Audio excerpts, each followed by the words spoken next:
Dhallywood queen খ্যাত অভিনেত্রী অপু বিশ্বাস বাংলাদেশের চলচ্চিত্রে তার পথ চলা 2 যুগেরও বেশি।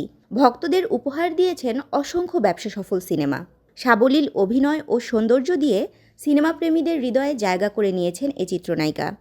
দীর্ঘ এই পথ চলায় কারণে অকারণে অসংখ্য নিউজের হেডলাইন হয়েছেন তিনি। কাজের পাশাপাশি উঠে এসেছে নায়িকার ব্যক্তিগত জীবনও।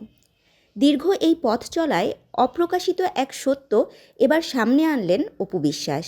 জানালেন, নায়িকার জন্মের সময় তার বাবা মা দ্বিধায় ছিলেন। তারা চাননি আর কোনো সন্তানের জন্ম হোক। দেবাশিস বিশ্বাসের উপস্থাপনায় বিশ্বাসে মেলায় বস্তু টকশোতে হাজির হয়ে এসব কথা অকপটে স্বীকার করেন নায়িকা অপু বিশ্বাস।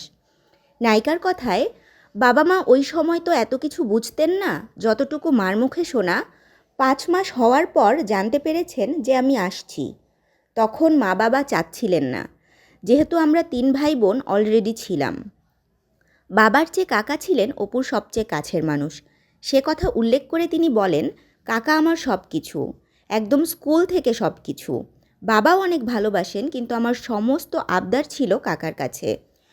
ঢালিউড কিং সাকিব খানের সাথে বিয়ে, ডিভোর্স আর ছেলে আব্রাহাম খান জয়কে নিয়ে সবসময়ই আলোচনার কেন্দ্রবিন্দু থাকেন নায়িকা অপু বিশ্বাস।